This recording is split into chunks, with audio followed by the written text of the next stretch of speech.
welcome to the Hit Back. I'm your host, Nahaja Black. I hope that everybody's having a great old day and enjoying themselves tremendously, if not tremendously, at least trying to figure out the best way to deal with this lockdown as best as we can. We are on the heels. The reason why we have our show is starting at 4:41 is because if you will know that our show came on the heels of the press conference. And so we are going through this process right now where we are now officially filled with information that may not be deemed information. And I want to welcome my special guests who are joining me during the show. And we are doing the show via Zoom. And so we got John Bostwick the second, and John, you can unmute yourself, and C.A. Newry, my good friend, who are both joining me here. We are also streaming live, by the way, on YouTube, so you can follow us on YouTube at Nahaja Black. So type it in, you can find us there. Welcome, guys. What's up? It's always good to be here. Always good to be here with you, Nahaja. How are you doing? C.A., how you doing, bro? I'm always good to see you, man. It's always good to see you, John. Yeah, my favorite Facebook friend, man. My favorite Facebook friend. How favorite is favorite, I tell you. I watch with bated breath to see what he's going to come up with next. The next level of shade. That's what we wait on. I'll tell you that. So, guys, listen. First of all, thanks again. It was short notice. So, it's short notice now. Hold on. Let me remove that. All right, so it's short notice now. What we've been able to do, what we've seen, and we lost John, but I know he'll be back in a second. What we've seen so far, and so much has happened since this week, CA. So much has happened, right? We've sat through. I mean, from the announcement, the short notice announcement of the lockdown, to an extended lockdown for Grand Bahama, to nurses and doctors deciding that they are going to, walk off the job. Nurses in Grand Bahama have walked off the job. We've seen an increase in, nurses are, frontline workers finding themselves, part of the narrative of patients who are COVID-19 positive. We've got immigration officers who are part of the narrative of being COVID-19 patients, police officers, customs officers. So this thing is definitely an issue in particular for our frontline workers.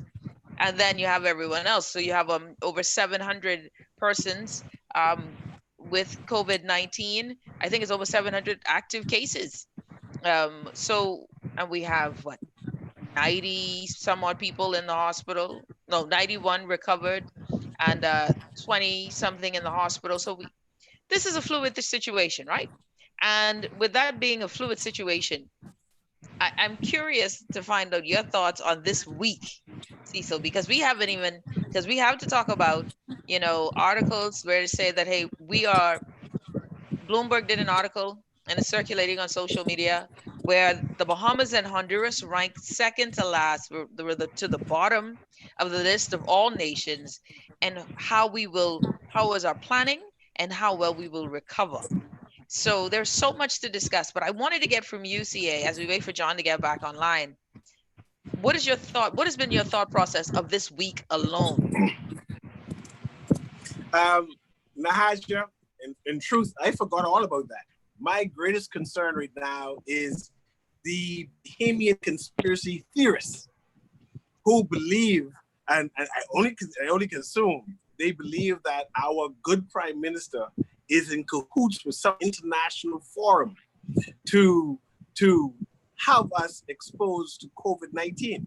There are actually Bahamians who believe and who are perpetrating this on social media and writing all over the place, saying that. Oh, we'll discuss this because that's important too. Because I think I'm overwhelmed just trying to voice it.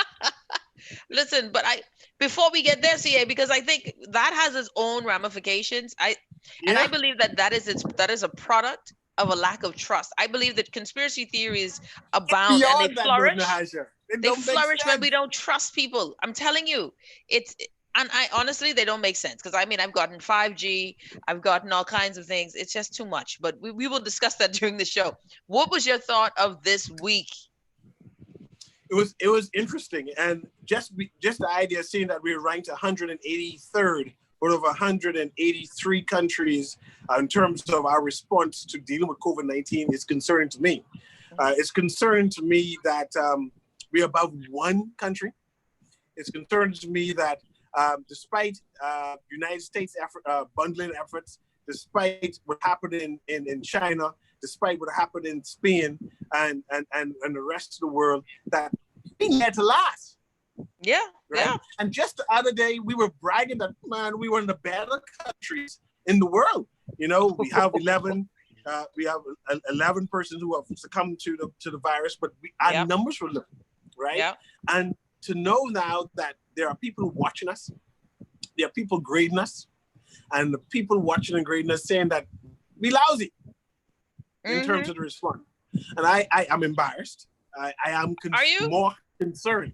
I am embarrassed because I believe that we have a competent medical staff and association and leaders, right?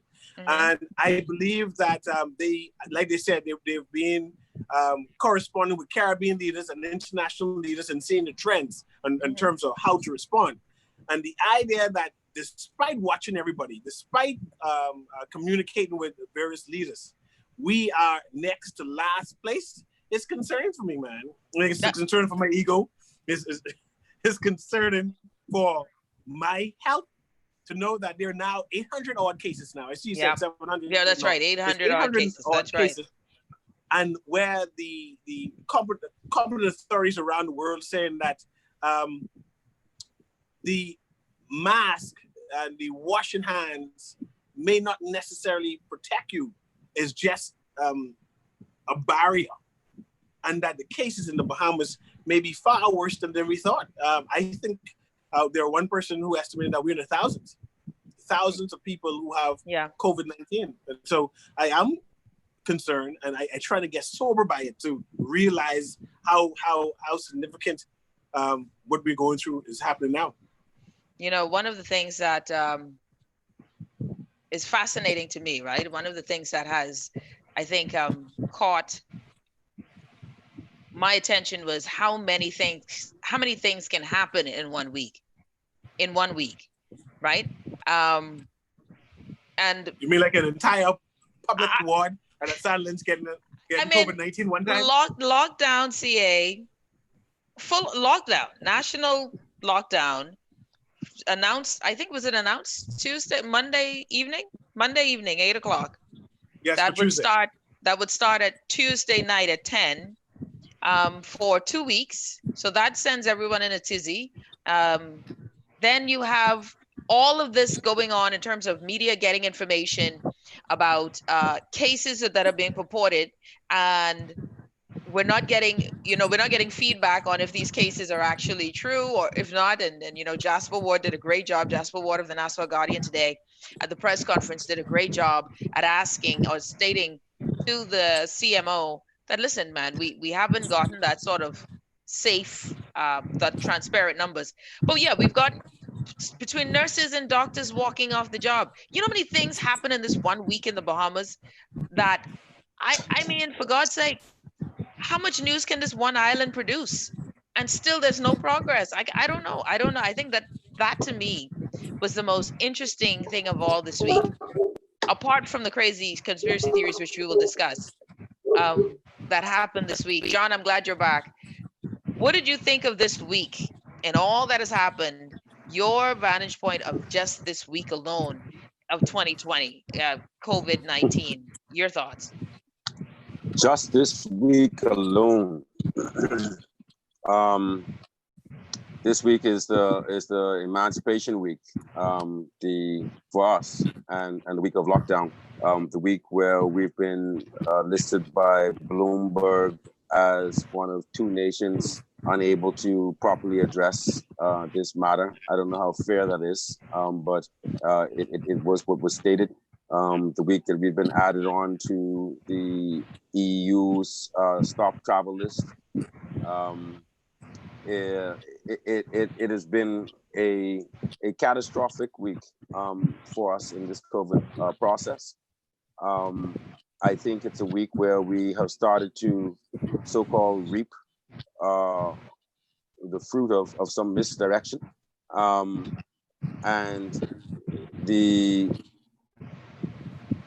when I say that, I look back to weeks back to the 1st of July, when we opened up and when we allowed people to travel to the US for 3 days and come back untested. I see this week as a week that was, its catalyst started during that week. It's a week where I'm hoping that the spirit of the Bahamian people hasn't been broken, because I see a lot of despair set in on this latest lock-in. And I call it a lock-in, not a lockdown, a lock-in. You call it a lock-in, okay. Yeah, I call it a lock-in. I am discomforted with the levels to which we see the tentacles and the proclamations and the display of a police state. Hold on, wait, Cecil, John just coughed. I don't know if you noticed that. John coughed. Yes, I'm let me get the lights on. I mean, we got to spray the whole show again. I mean, that's what we call that, eh?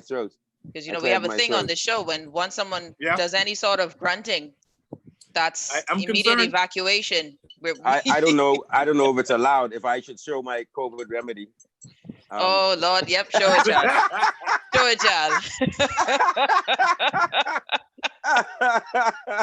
Anyway, I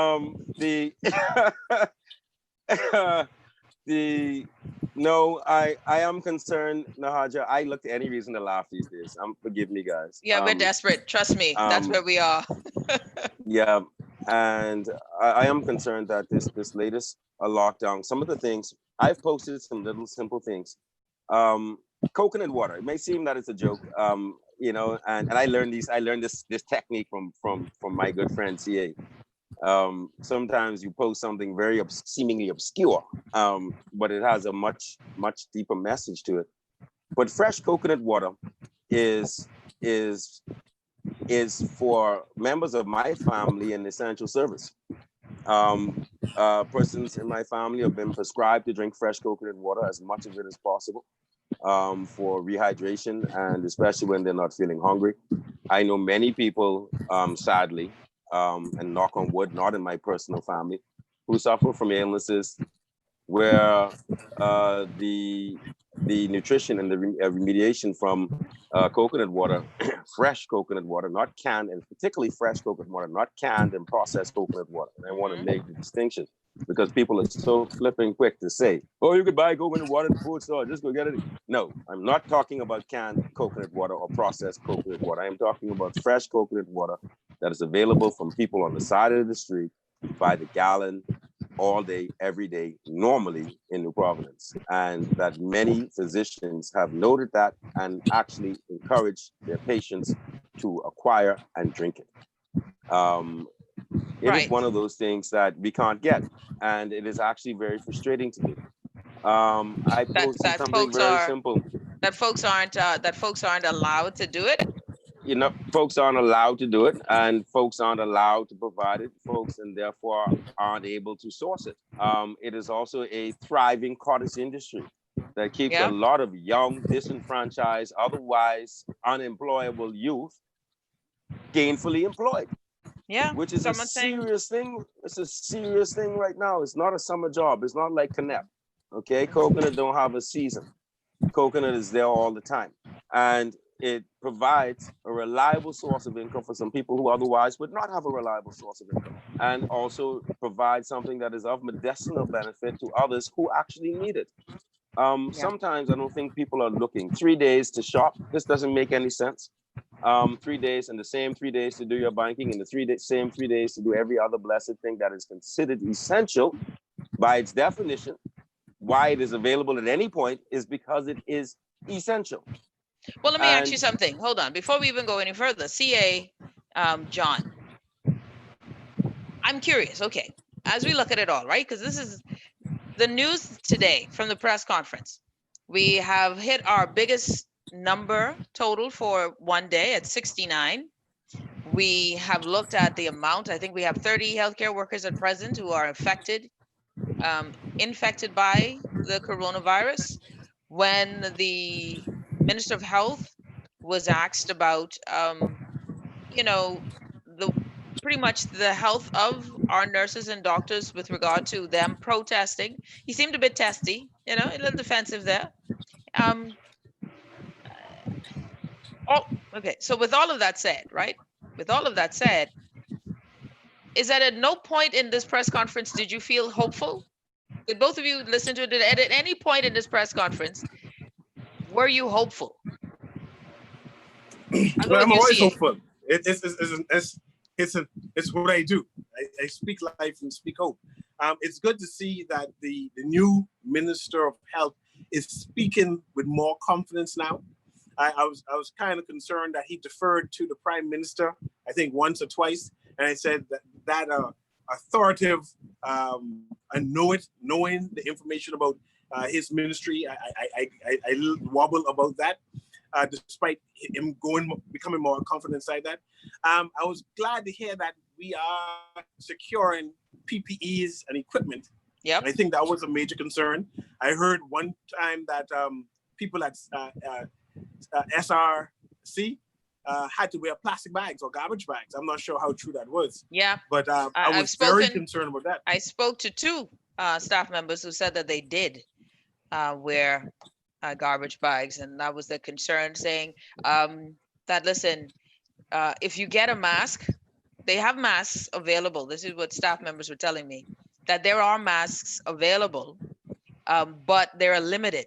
So God help you, and I'm paraphrasing, but this is as good as it can get. God help you if you come on a second shift where all of the masks were used up in the first. You might find that you don't have one. And so staff have resorted to bringing their own. He said that the orange jumpsuits are like gold, because Wow. that's in limited supply. So when I saw the PHA statement on the news of, or the talk of, not having sufficient PPE is fake news, I'm trying to figure out who's giving us the misinformation here. I have nurses telling me that they've been in quarantine now 3 times. This is their third stint in quarantine, but they have not been given a test. And now there's someone refusing to go back to work because they haven't gotten tests. This pandemic, to me, seems to have lost its way at the frontline positions. And that is where I'm more concerned. If our frontline positions, if our doctors, our nurses, our EMTs, our police officers, our immigration officers, those persons who are essential workers have to go out to the front, cannot be protected, and yet the citizenry are getting scolded on a daily basis, what are we missing? I mean, how is this protocol system even going to work? I echo your sentiments, but the pandemic has exposed our inefficiencies straight across the board and on all spectrum of the government, and even in the private sector. And I'm hoping that we're able to analyze and correct these inefficiencies in the immediate future. Yeah. I think at least they're saying that this pandemic will be with us, or this virus will be with us forever. So I'm hoping that moving forward, that we develop some techniques and some practices and protocols that will protect us in the future. And I am concerned about that, because I'm not sure if we are learning anything, or we are reacting to things, but I'm not sure that we are learning and improving on what it is that we need to do. We're reacting to Bill Gates landing at the airport. We'll be back. You're listening to The Hit Back with Nahaja Black. John Bostwick, CA Newry, here with me on The Hit Back with Nahaja Black. Post press conference information, show. I must say, I like the tone of this press conference better. I think that the Minister of Health is getting his sea legs. I think what I did notice was that the way that the chief medical officer said, "My minister," sounded like she actually meant it. I don't know. Yeah. I just felt like she was like, "Yeah, that's my minister, boo." I don't know, but She that first committed guy. She committed. She's committed. She committed to that minister boy. But I think I will allow my minister to share this. She said my minister was very like this, my dog. Like this is my guy. Y'all don't It come for remind me him. of that English show back in the day. Yes, Prime Minister, and yes, Minister. Oh, yes, Minister. Yes, Nahaja, minister. yes, Minister. Nahaja, the new minister, is a good speaker. He is Yes. better than the best of Toastmasters. And he can. What are you trying to say, John? John, what are you trying to say? And he is a disciplined disciple of somebody who was one of my mentors, Pastor Miles Monroe. He knows how to deliver a message. Oh, he does. And how to inspire confidence with the right inflection of tone at the right instant. And so it is good. It is good. It is very good when using hand gestures at the right time as well to inspire confidence in the Bahamian people right now. It is something that we must do and something that we must look for in anybody who is making a presentation to us to inspire confidence in us. Hey, what do you say, CA? Whether or not the information is there or not, the presentation is effective, and one is left inspired at the very least that somebody has confidence in their minister. Good. I'm inspired. I feel inspired just by John, and I think the shade tree was so strong. I've never seen a shade tree that good in my life. You're listening to The Hit Back with Nahaja Black. When we come back, more with C.A. Newry, John Bostwick II, and myself right here on Guardian 96.9 FM.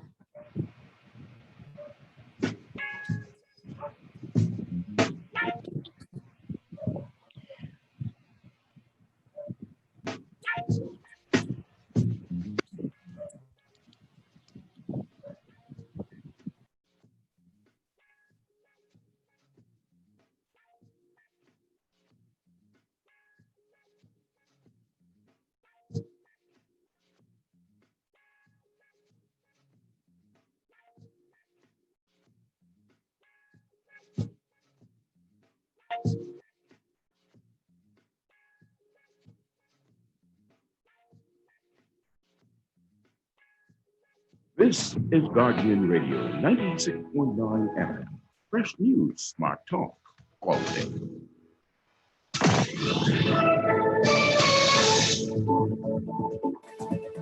You're listening to the Guardian News Network. Good afternoon, everyone. I'm Taylor Ferguson. Here's what's making news. Thank you for tuning in. The Bahamas has recorded 69 new cases of COVID-19 today. Health Minister Renwood Wells reporting during a Ministry of Health press conference today. There are 4 additional recoveries. The Bahamas has 830 confirmed cases, 719 are active. 353 of those active cases are on Grand Bahama. 30 COVID cases are now hospitalized. Well, 30 healthcare workers are COVID-19 positive. Chief Medical Officer Dr. Pearl McMillan confirmed today. That exceeds the number of infected healthcare workers during the first wave. This has exceeded, and this is just for the second wave. This 30 has exceeded the number that we had in the first wave. All public healthcare facilities, inclusive of the Princess Margaret Hospital, Sandilands Rehabilitation Center, community clinics throughout New Providence, and the Rand Memorial have been impacted. Our healthcare system capacity is challenged to respond to this steep rise in cases and persons under investigation over such a short period of time. Our acute care units, as well as hospital beds, are about to exceed capacity. A 55-year-old man charged with rape and several counts of burglary in magistrate's court today. Charles Pennerman, also known as Hensley Pennerman or Charles Forbes, charged with 1 count of rape and 1 count of attempted rape. It is alleged that in August 2018, he had sex with a 22-year-old female without her consent and attempted to rape a 21-year-old female on March 21st, 2015. Pennerman was not required to enter a plea. He was further charged with 6 counts of burglary, 5 counts of stealing, 1 count of housebreaking. He was further charged with 1 count of resisting arrest and 1 count of assaulting a police officer. While pleading for mercy, he told the court he was a 30-year cocaine addict and needed help, as the drugs are killing him. Magistrate Joyanne Ferguson Pratt said while she agrees Pennerman Forbes needs help, a custodial sentence is also warranted. She remanded him until August 13th, when he will return to court for sentencing. Fishermen say they're very concerned about the emergency powers regulations and how they are expected to be impacted during the popular crawfish season. As it stands, the emergency powers allow for subsistence fishing on Mondays, Wednesdays, and Fridays. During the daytime, many fishermen say they're frustrated and they're really starting to feel it in their pockets. 7 days in August, we ain't supposed to be out to sea. You understand? Even due to the storm passing, the water's still a little murky, a little muddy at the bottom. So we can't really go out and venture out to sea, make a productive trip fishing in. That's what's making news. I'm Taylor Ferguson. AP News is coming up next. Tired of banks forcing you to use technology to bank the way they want you to? Your convenience is important. So no matter what your banking needs, Commonwealth Bank's friendly staff are always available in branch for that personal one-on-one service. But when you choose technology, our online and mobile banking app offers you state-of-the-art functionality. The choice is yours. Commonwealth Bank. Bank the way you want.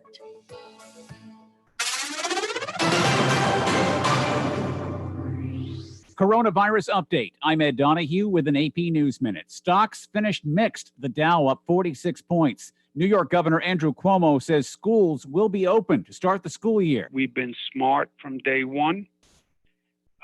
We do the masks, we do the social distancing, we've kept that infection rate down, and we can bring the same level of intelligence to the school reopening that we brought to the economic reopening. It clears the way for schools in New York to offer at least some days of in-person classes along with remote learning. Near Savannah, a 7-year-old boy with the coronavirus has become the youngest known person to die in Georgia since the start of the pandemic. The government says job growth slowed last month. The unemployment rate went down. Thousands of bikers poured into the small South Dakota city of Sturgis as the 80th Sturgis Motorcycle Rally rumbled to life, despite fears it could lead to a massive coronavirus outbreak. Organizers expect 250,000 people. I'm Ed Donahue.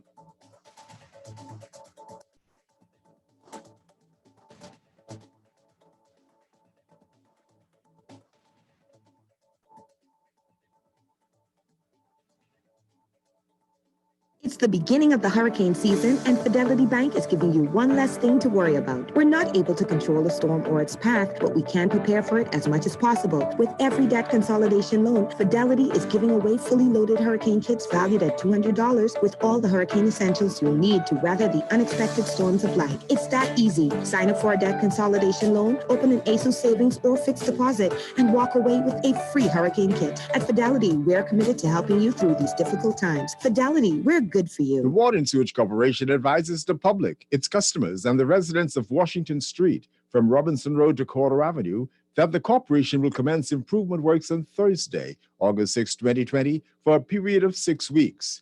During this period, there may be interruption in the water supply, road closure, and detour around the work areas. Motorists are asked to avoid the area where possible between the hours of 9 a.m. and 2 p.m. daily.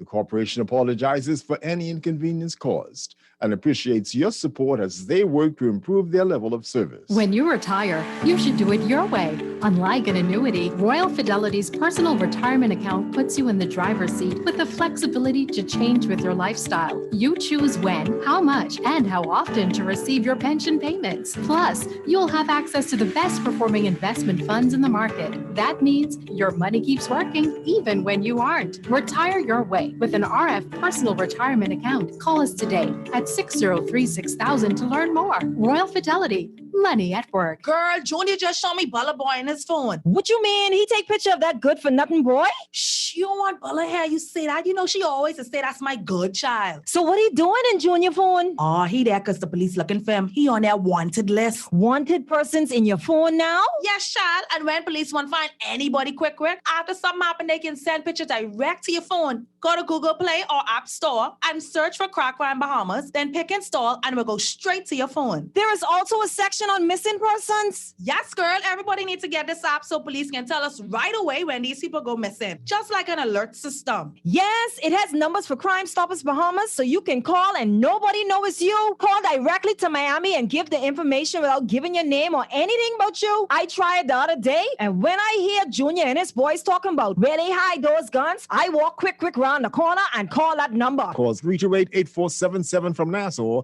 or 242-300-8477 from the Family Islands. It's the beginning of the hurricane season, and Fidelity Bank is giving you one less thing to worry about. We're not able to control the storm or its path, but we can prepare for it as much as possible. With every debt consolidation loan, Fidelity is giving away fully loaded hurricane kits valued at $200 with all the hurricane essentials you'll need to weather the unexpected storms of life. It's that easy. Sign up for a debt consolidation loan, open an ASUS savings or fixed deposit, and walk away with a free hurricane kit. At Fidelity, we're committed to helping you through these difficult times. Fidelity, we're good for you. This is Guardian Radio, 96.9 FM. Fresh news, smart talk, all day.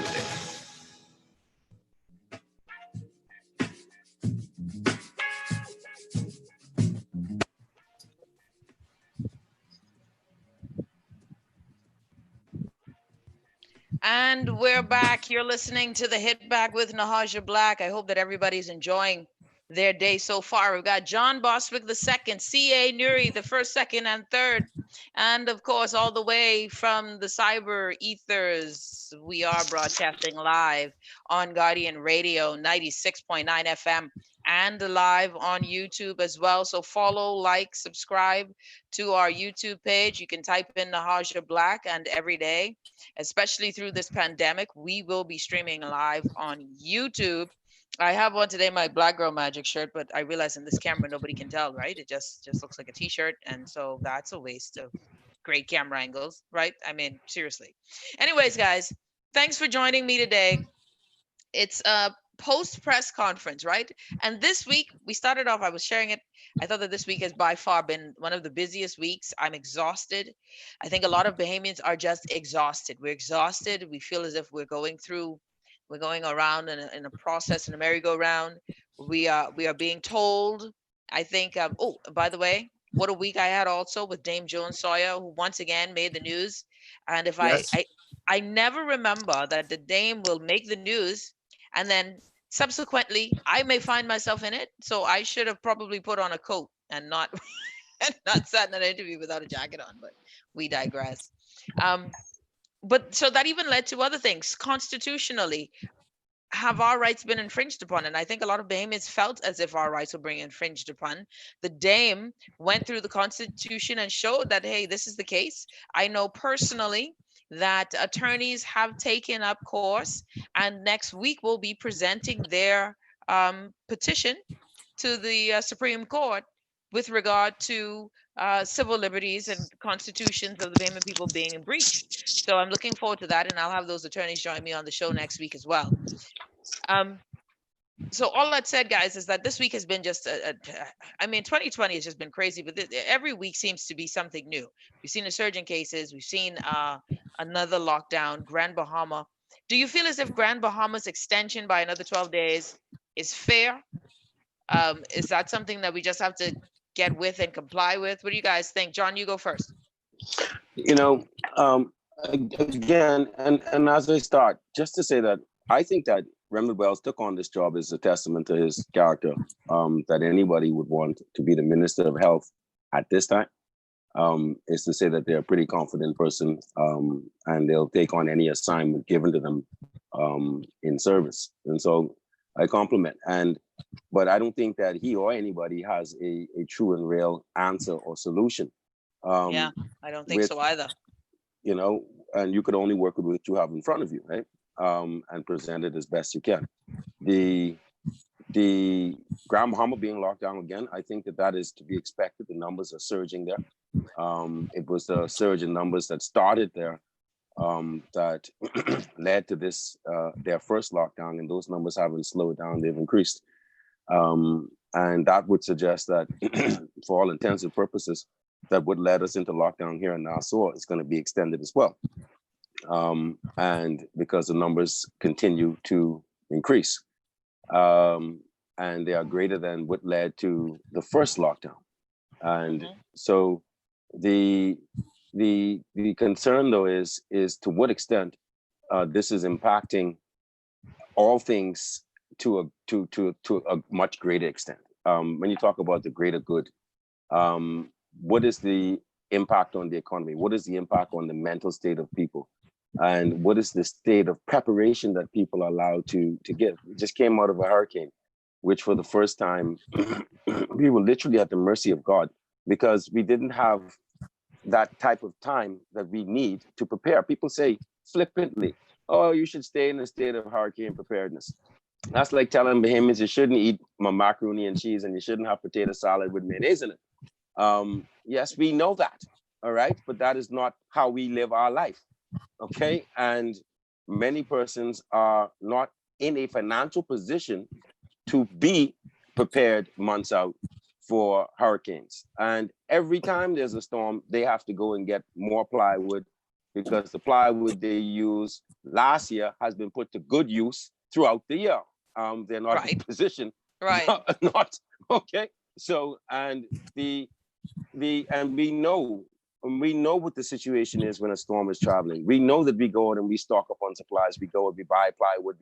We travel. The men travel from every house to house to house to every woman they think they might know offering to put up wood. And and that's how we deal with hurricanes. That's how we prepare. To now say all of a sudden, look, Jesus, at that was a hurricane. Hey, I even forgot that was a hurricane. Last oh my week, God. This week, really, you forgot there was a hurricane. I forgot there was a hurricane. A whole hurricane. A whole hurricane. Yeah. It was on the news and everything. We couldn't pronounce the name. That's why we forgot. I'll tell you that. Jesus. Yeah, but we gave it a biblical reference anyway because it was close to Isaiah, so everybody pulled out the book. And so it's a sense of desperation, I think, is setting in because it is okay in a normal circumstance to live in a country without direction, but amidst a COVID storm, we need to know that we have some sense of direction, that there's some end game, there's some purpose, and especially as you watch, not even the big countries around the region, okay, have gotten themselves into phase 3, moving into phase 4. They are opening corridors. They are welcoming tourists from Europe, although they're not open to the US. They've established charter flights direct to Europe, and they have this thing very much under management and under control. And there is not, for me, the excuse, an acceptable one, as to why we do not have this thing under management and control, at least from a point of view at planning and forecasting. This is what it's going. It looked so good when we saw that chart: stage 1, stage 2, stage 3, stage 4. Yeah. Okay, it was global. We thought it was unique to us, but it was a global chart. Okay, fine. We got the same chart as everybody else, but somehow everybody else has been able to manage to stick to their chart and continue on and progress towards stage 4. We are back to stage 1. This is a heartache, okay? And we are back to a point that is beyond stage 1. This is a heartache. Nobody wants to say how we got here, but that has to be discussed as well. How do we get back to a situation that is greater than our first lockdown? How did this happen? How did this happen? All right, nobody wants to say that. Okay, everybody pointing fingers and saying, well, oh, Bahamians ain't social distancing. We were fine come to July 1st. All right, we were fine. We were going in the right direction. There was a slow progression. We went up to 104. All right, that was something that was very much controlled. We're having that every 2 days. All right. So what was the difference? What happened on July 1st that changed all of this? I don't know. I'll leave it because it seems that that's the gorilla in the room that nobody wants to talk about. All right. And at the end of the day, now we are here. We're in a situation that seems to be spiraling out of control. And we still are talking about 150 tests per day that we are falling down on per day in backlog. That's what I got out of that conversation, that they're getting 300 tests a day and they're only able to put out 150 a day. That 100 a day. Okay. And for the record, though, just to add to that, what was also announced was that they had gotten some sort of device or something from PAHO that would help to speed up the time for the test results. So it would make it now what is it, 45 minutes? Now, CA, was it that 45 minutes you can get the results? Yep. So that was good news. I think that was great news. Nahaja, and more donations from China. Yeah. We got tons of gifts from China. CA. And I believe we need to start thanking China a lot for their response and their contribution to the Bahamas. I think that we don't give them as much credit in terms of their response and their gifts and love and concern to the Bahamas, especially during this COVID-19 pandemic.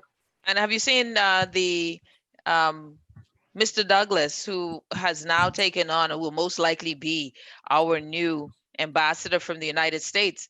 There was his speech. I got his speech recently, and he's fully aware of, or he mentioned today in his speech, how the United States has helped the Bahamas both through Dorian and now through COVID-19, and the importance of the relationship with the United States and the Bahamas. And fascinating enough, yesterday was when we saw, I saw an article showing the Chinese ambassador sharing gifts with the Bahamian ambassador. So I think it's very interesting. Geopolitically, I think it's time, in a time of crisis, that we leverage ourselves accordingly and find ways to take advantage of this enmity between China and the United States. And crisis economics is real, y'all. This is the time when countries like ours are devoured because we lack structure, because we lack leadership that gave us backbone, gave us direction, because we are we're sinking. Economically, we are sinking, we are floundering, we are fish out of water on the deck, and the sun is hot. We are in trouble. And the press conference today was a press conference that spoke on the health parameters. Dr. McMillan was asked a very important question as Chief Medical Officer. Have you guys presented any other option to the competent authority other than closures or lockdowns? And her answer was, listen, in essence, we would like to give another option, but based on what we know and what we see, this is the option that we have. But if Bahamians would abide by the simple rules of wash your hands and socially distance yourself, then we wouldn't have to do this. And I'm thinking, really? That and it goes back to what I said initially, and I think, CA, you remember me saying this. The COVID task force is a health task force. Yes, it is. We're talking to a health prime minister, a doctor who's a prime minister. The health features of this pandemic is the only leading feature of this pandemic. So we are really just following the guidelines of health officials, who will always, and it is their nature, and you wish for them to do this, always look at the health side of it. There's no one on that pandemic task force who was talking about the economic side of it. As we move into trying to save people, how do we at the same time balance the saving of lives with protocols? And so what we've seen is the health is led before the economic, before the policies, before the politics, not politics, but before the policies necessary. And those health features didn't go through the proper vetting. How will it look to the United States if we say we are banning you versus never mentioning them and just opening the borders to a few people? The moment we said we were banning the United States, that word went into the ethers, right? That's when the United States caught feelings, But if we had just never opened the borders to them and opened it up to the UK and say, well, listen, we are waiting for you guys to get it just a tad bit, I guarantee you the response would have been different. But the health part of this pushed forward. I think the health part is pushed forward, and now we're getting fallback. How do you yank people off of buses midstream? Because the health part says you got to stop everything.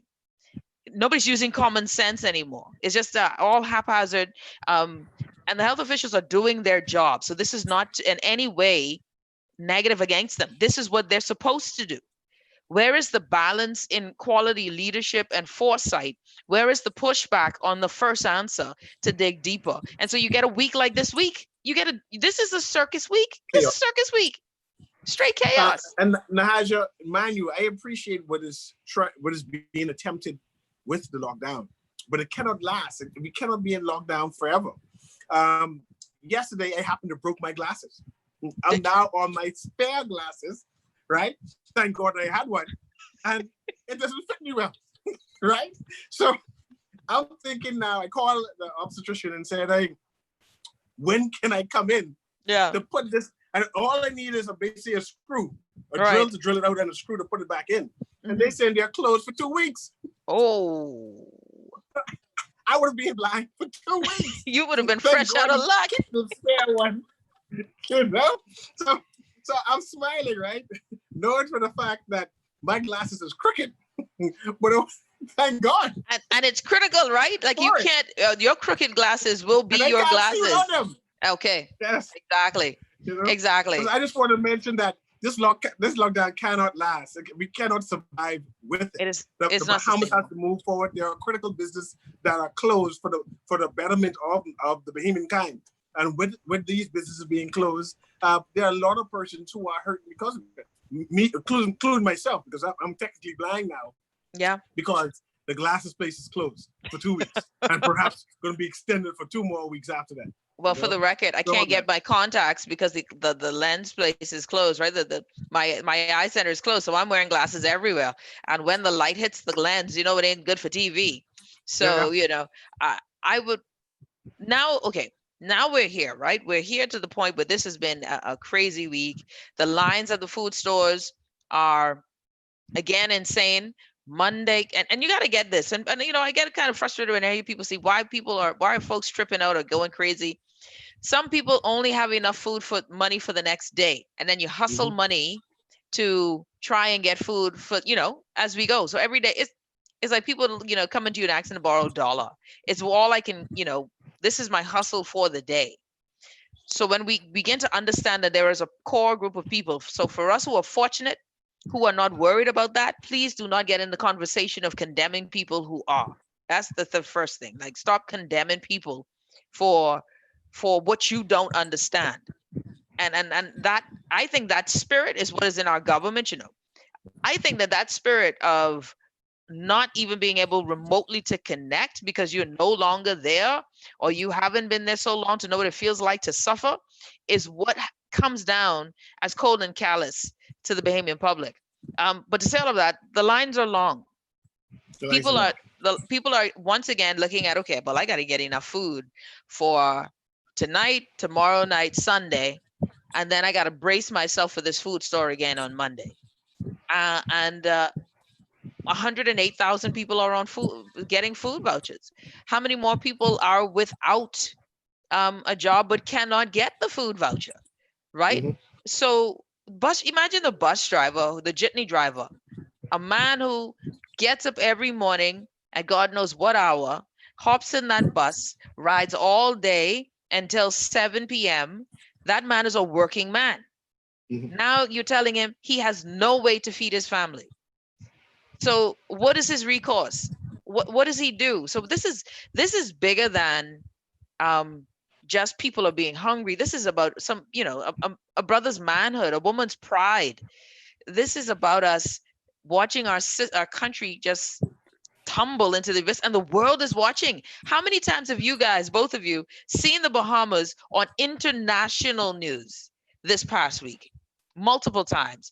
John, I want to get from you, what is your take on the emotional state of the country during this pandemic? What's your take on it?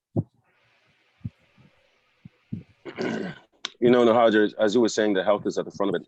I'm saying I agree, but the mental health is not at the front. Mental health is a part of health, and the emotional state and mental health, sadly, in the way our world is built, a lot of it is attached to your ability to provide and your ability to keep up, and as just simply provide. And as you say, we forget the statistics. We forget that the central bank had put out a report saying that, and this was before they increased the VAT, before all of this, that 50% of the Bahamian population could barely make ends meet. And so, you know, we like to forget that 50% is your family, my family. That's half of the population. That's 1 out of every 2 persons that could barely make ends meet. That's before all of this. That's before Atlanta shut down, before every hotel in the country shut down, before Bay Street, before the cruise ship stopped. So we also had numbers that suggest that the average savings in the Bahamas is less than $2,000. So that's a lot of money. Okay, as less than. Okay, and so you're talking 4 or 5 months out of work. Savings is long gone. And so, yes, those numbers are horrifying. And for the very few people who have a chance to generate some income in this local economy, to see that drying up at every level. One of the disturbing conversations I had this morning was with an investment banker, a Swiss investment banker, trust officer, who is leaving the Bahamas and feels that he has to get out. He hopes to come back because the overall impression is that there is no attempt by our government to facilitate trade, even local internal trade. And these constant shifts and changes and lockdowns and this travel and this one can come and this country's not good and that can this and that. Well, a lot of people who have these second homes here, they have second homes here and they also have money here. They want to be able to come and see their home and their money and be able to see their trust officer, their trust advisor, to look at them in their face. And they're not able to do this. And they are not able to have any idea as to when they can do this. There's no plan. There's no forecast. Businesses run on forecasts and normal governments, normal countries run on forecasts, on predictability, on certainties. And we have zero certainty about anything on a day-to-day basis, on an hourly basis in the Bahamas today. We all sat holding our breath at the 3 o'clock press conference. Whoa, something might change. You don't know. And that is no way to conduct a normal life on a normal level for an individual or for businesses or for investors, for anything. It produces a level of stagnation, and in fact, beyond stagnation, a level of withdrawal. And I think we're seeing that in Joe Public, as well as there was a rumor that went around about Kelly's. Kelly's dismissed that yesterday, but it had merit, and you could see why the spin doctors and these vicious false news people, where they find the inspiration. Because there are other businesses who have said they're not opening until this is figured out. They can't. They can't bring staff on, put staff off, bring staff on, put staff off. Restaurants, you know how many restaurants ordered goods and supplies, fresh supplies, perishables, did not know that they were going to be closed for 2 weeks. And so they've lost thousands of dollars in perishable items. Just like that, snap your finger, boom, gone. And at a time when your income has been cut to 40%, 20%.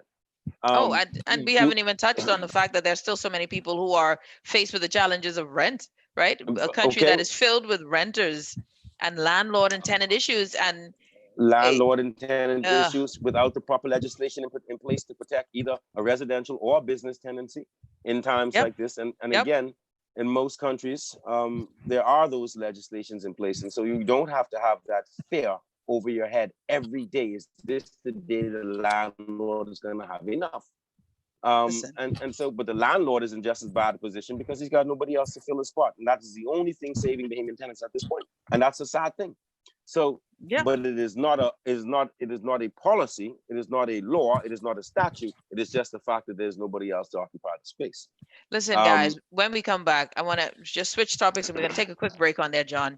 When we come back, of course, if you missed the press conference, one of the themes that ran through the press conference is fear of a vaccine.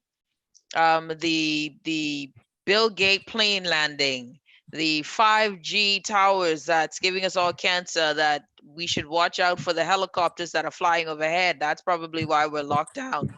There were so many conspiracy theories this week. I realized that we need to get back to work. We need something to do. We need to move forward. We idle bad because this is driving us to really think outside of ourselves and stress out over things that I don't understand where we get this energy from. When we come back, let's talk about our nightmare that apparently feels too real, like a Freddy Krueger thing, where we all feel as if Bill Gates has landed to give us the virus. No, the vaccine. My good friend CA, he loves this. You know, CA loves this. You're listening to the Hit Back with Nahaja Black. John, I know you know everybody. We have to watch John, CA. We have to watch John. We'll be back right after this. He's a part of, he's a Bostwick. You know he knows. Warning Sewage Corporation advises the public, its customers, and the residents of Washington Street from Robinson Road to Corder Avenue that the corporation will commence improvement works on Thursday, August 6, 2020, for a period of 6 weeks. During this period, there may be interruption in the water supply, road closure, and detour around the work area. Motorists are asked to avoid the area where possible between the hours of 9 a.m. and 2 p.m. daily. The corporation apologizes for any inconvenience caused and appreciates your support as they work to improve their level of service. Tired of banks forcing you to use technology to bank the way they want you to? Your convenience is important. So no matter what your banking needs, Commonwealth Bank's friendly staff are always available in branch for that personal one-on-one service. But when you choose technology, our online and mobile banking app offers you state-of-the-art functionality. The choice is yours. Commonwealth Bank. Bank the way you want. This is Guardian Radio, 96.9 FM, Nassau, Bahamas.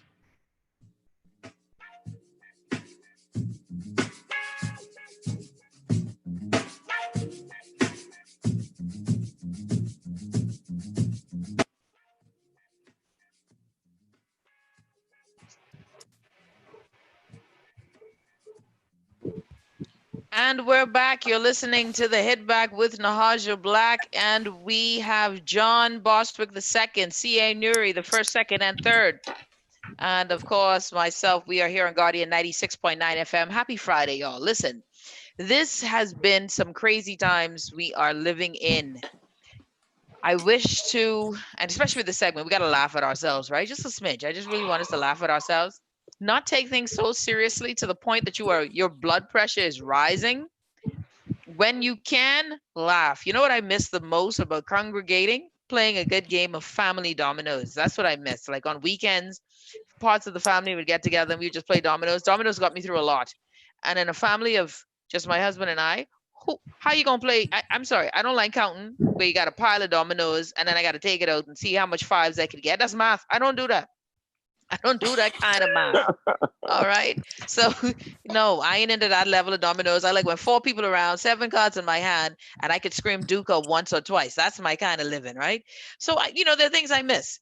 And I think we're all missing normal and we crave it. And this craving of normal brings so much frustration and emotional fatigue. And it also brings us heightened sense of I don't trust none of you know, because none of you know prove to be trustworthy. I believe, and we're going to discuss this, the conspiracy theories that have found themselves just being bountiful are directly related to how little we trust this administration, period, bar none.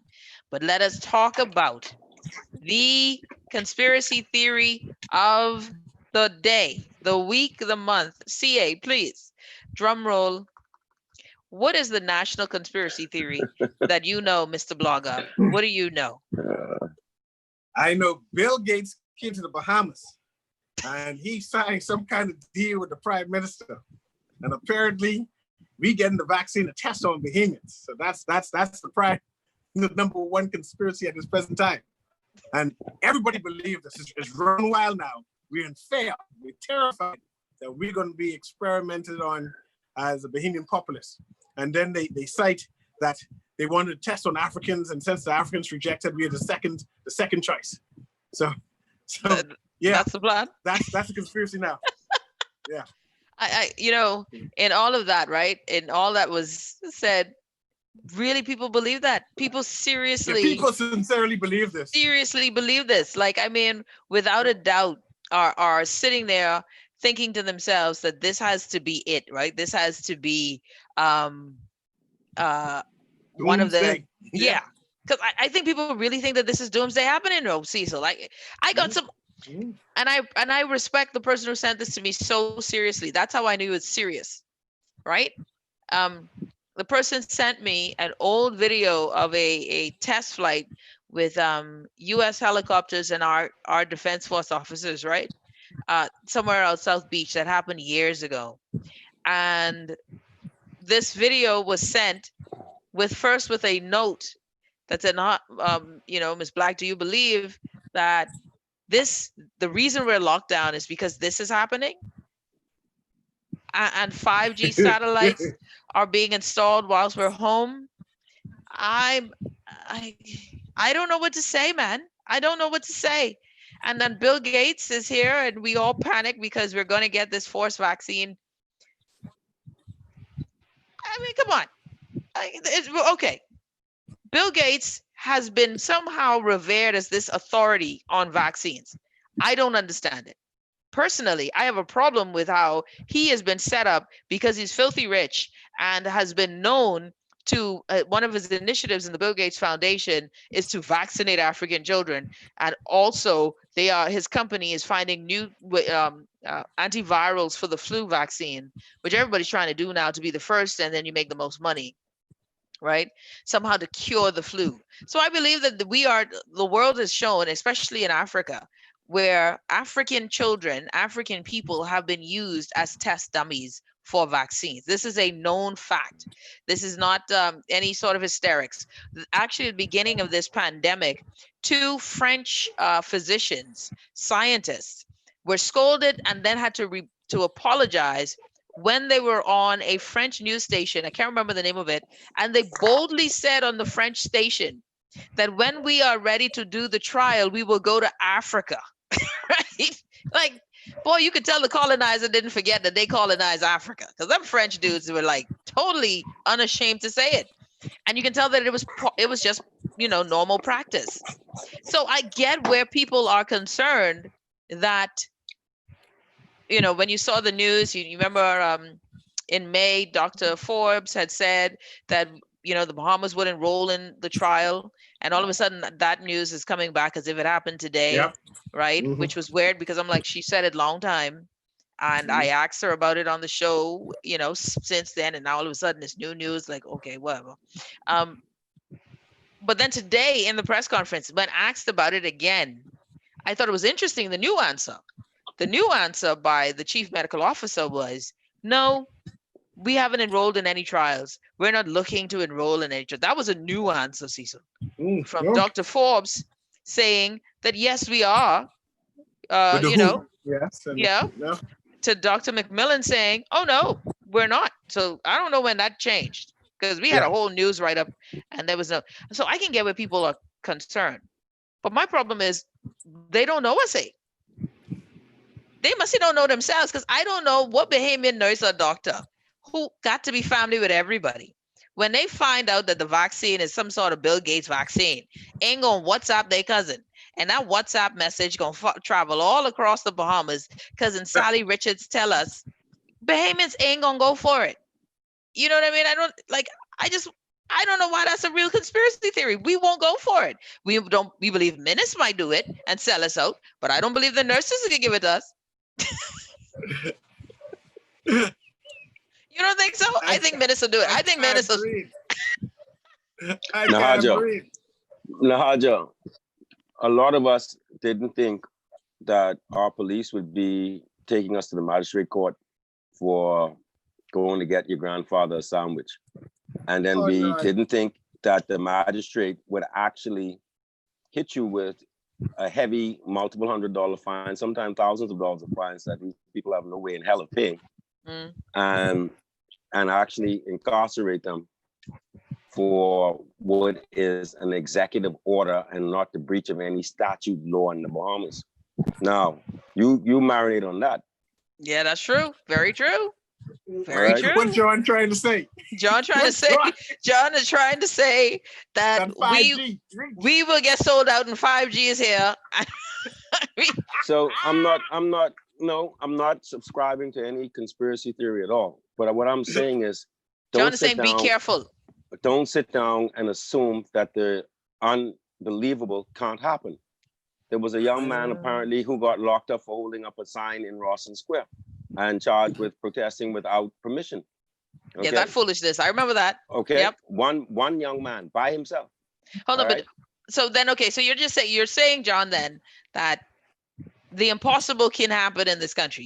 Do you believe though that because see, my whole thing is now, I feel like there's a lot of extra energy on special, like a lot of extra energy. We could use this energy to mobilize, to march, to activate, to do all kind of the things.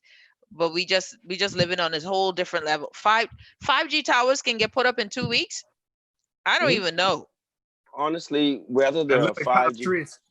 whether there are 5G towers or not 5G towers, whether Bill Gates is coming or not, I think all of that, as you say, I think as you correctly said, the fact that there's even a discussion is due to the loss of confidence, and also the belief. We don't trust Menace. You know, and beyond not trusting is not understanding the reason for a lot of what is going on. A lot of what is going on simply does not make sense. Now I will ask this. Okay, it doesn't make sense. Common sense. It doesn't. Why make was sense. Bill Gates here? Because Bill Gates normally is flying Odyssey, and Bill Gates wouldn't. He would go to his private island. Cecil, you feel me? He would go to his private island, and he wouldn't come here for one day.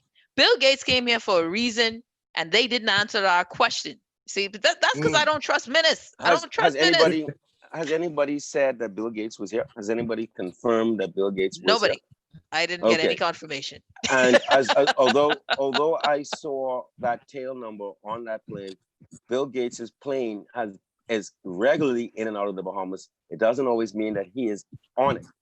And so, as I keep hearing this, when was that plane here? What date in the last 3 weeks was? And thing is, if anybody really wanted to, if I wanted to, I could take the time, put the tail number into certain apps, and I could see everywhere that plane has been within the last year. Okay. And we as a so-called investigative journalists, if anybody's serious about it, should do a search, find out when the plane was here. And the other thing that they have as record is every soul or all souls on board have to be recorded. So if Bill Gates was on that plane, it is possible for us, without speaking to anybody in the Bahamas. We had 4 people on the whole flight there, John. 4 people. Just the other day. No, but again, but that's why we know for a fact that when they left the States, it was recorded. All right. So the FAA knew that those people, now, no matter who plays cute in the Bahamas, that's the saying they didn't know 4 extra people was on the plane. That is something else that can be very easily proved and disproved, because the FAA would have known how many people and who they were when they left U.S. airspace. The manifest has to be the manifest coming and going, Okay, it's very simple. All right. And those things are in the US, unlike in the Bahamas, where there is no freedom of information. In the US, if anybody who was really serious, and everybody blah, blah, blah, beating up their gum, but anybody who was really serious, even about those first 4, could go and get the FAA records of who was on that plane, who was registered as being on that plane, and the flight manifest and where the flight was destined. And that same manifest would have been filed in the Bahamas with the competent authorities, plural, not a minister of health. All right. And those persons would have known from the time the plane was in the sky how many people were on that plane en route to the Bahamas, all souls on board. So back to Bill Gates. If we wanted to, we could look at that video, we could take the tail number off that plane, and we could track the movement of that plane every time it came to the Bahamas over the past year, and who was on it. And that can now, and when you go and you have a question and answer series, when you're sitting in front of these people and you have them live on TV, live stream, and you can say, we've done the research. We know for a fact that Bill Gates was on that plane last week when it landed at Odyssey. We have the information. We went to the FAA. We tracked the tail number. We tracked the all souls on board. We know he was here. Who did he meet? Why was he here? But you can't say that. We're talking about conspiracy theories, whether it's real, whether it ain't real, whether it's this, whether it's that. And the truth is, we could be talking with a certain level of confidence if we wanted to be. You know, like I people like that. ask That's me, a great point. Okay. All right. So people ask me, what are you doing? Well, I'm sitting down, instead of getting mixed up in all of that foolishness, I am deep in conversations with a group out of California who I'm partnered with on other matters that are in front of the Bahamian government. They are now a certified COVID testing facility, CLIA approved, FDA approved, ISO approved. They have a testing system, Nahaja, that can run 600 tests every 40 minutes. 600 tests every 40 minutes. All right.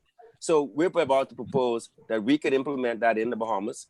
And I'm talking cotton swab in the nose test, not these, and also a combined finger prick test. So by the end of this test, you're going to be told whether you're positive or negative, or whether you have the antibodies. So it's a full profile test. These are the kind of things I think that should be happening in the Bahamas. We need to know what we're dealing with. And the truth is, if we find out, as I absolutely believe, that probably 3 out of 5 of us have been exposed to this thing long time, then we would be able to operate our economy quite aggressively, okay? And we would be able to do things differently. But right now, we are speaking in a vacuum from every point of view. The health minister is speaking in a vacuum. He don't know what is going on. He has no empirical data. The only way he can have empirical data is with broad-scale testing. And the only way we can do broad-scale testing is we have somebody prepared to do it. And the other thing is, we're looking at a system, Nahaja, where we could bring that testing facility and put it at the airport. And so that we could open up our airport.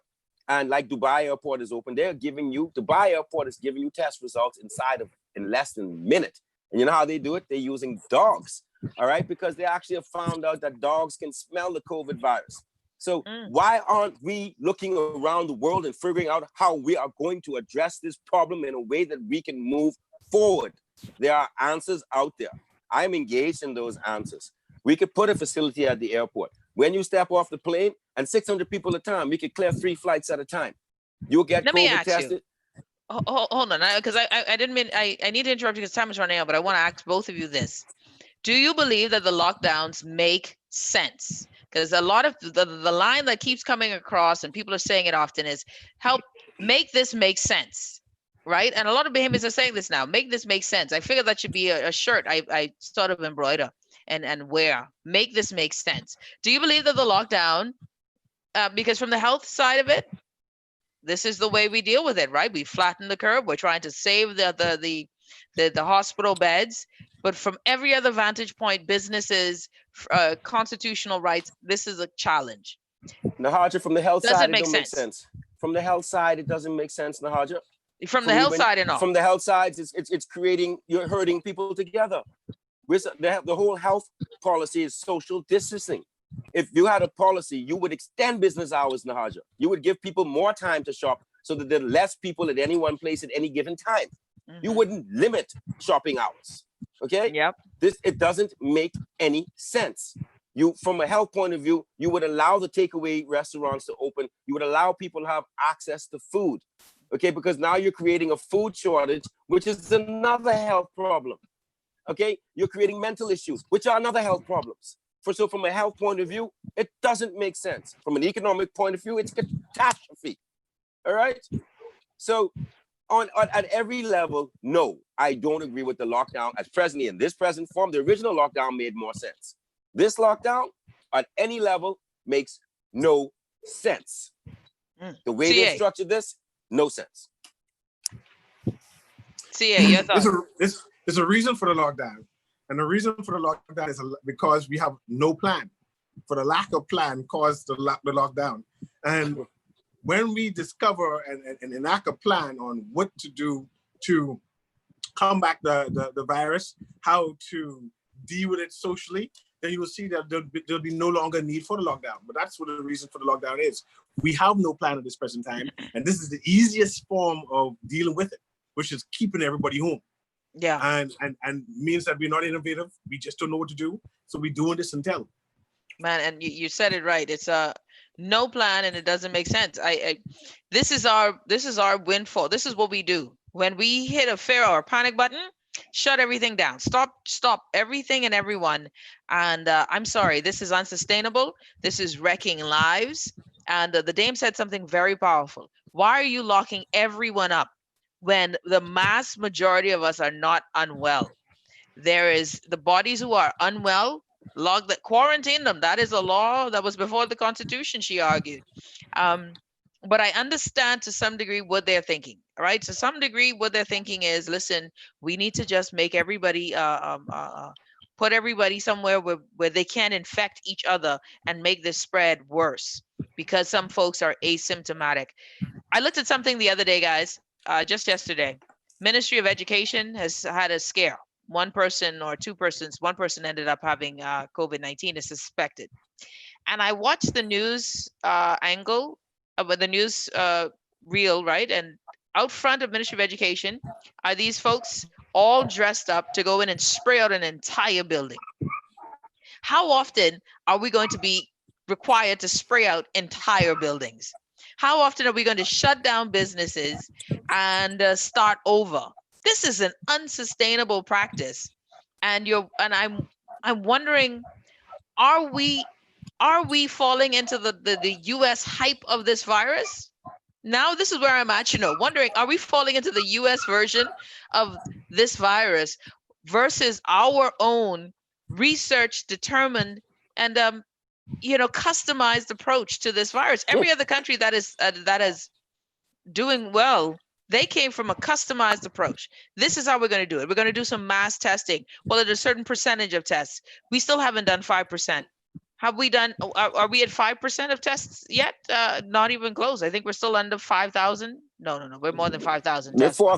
4,000 odd tests, so we're approaching 1%. Well, about 1% of testing, 1.5%. And these are all need to do tests. This isn't. Nahaja, right now, if the government was to say, if you want to do an antibodies test, you can pay $10, $15 and come pick up a test. Antibodies test will give results in 5 to 10 minutes. I think all three of us would want to know whether we've been exposed or not. Yeah. And I would pay $20. I'd pay $50 for an antibodies test right now. Well, doctors are paying $200 for tests that they can't get at the hospital. 200. Okay. You understand? And the truth is, doctors, I hear them talking about they are producing tests in 45 minutes and they're 150 a day. But there are doctors, there are surgeons in this country who've been waiting for test results for 2 weeks. So I don't know who to believe, as you said. And I know of surgeons who have been waiting 2 weeks for results on themselves having been exposed. And unable to perform surgeries because they're waiting on a test. Yep. So I do not know who to believe. And once you start with that, and this is where this segment started, Nahaja, when you start to you don't know who to believe, then you could believe any old foolishness. You could believe Bill Gates here signing some contract with the devil, okay? And you could believe any old hype story. So, and you don't have the energy to research everything. I don't have the energy. I know how to find out whether Bill Gates was here or not. I don't have the energy. I don't care whether he was here or not. I know I'm not taking no vaccination. And if it comes to that, and the black boots have to kick down my door and drag me out, I'm not even thinking about that. Sean, you're not taking the vaccination? No, sir. Never had a flu shot in my life, and I'm not taking the COVID vaccination. No, sir. So you're going to wear a mask for the rest of your life? That's what he's going to wear. We're going to wear that mask, buddy. What's going to happen is that when it hits about 60% of y'all who have had the vaccination, y'all ain't got to worry about getting sick from me, bro.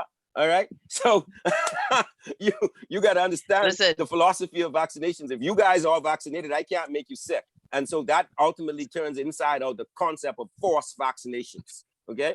So you go take the vaccination. They said about measles, and they just had an outbreak the other day. They just had an outbreak on that one. Good point. Yeah, they thought that they forced us all to have vaccinations for measles, and then you found out you could still get shingles. All right.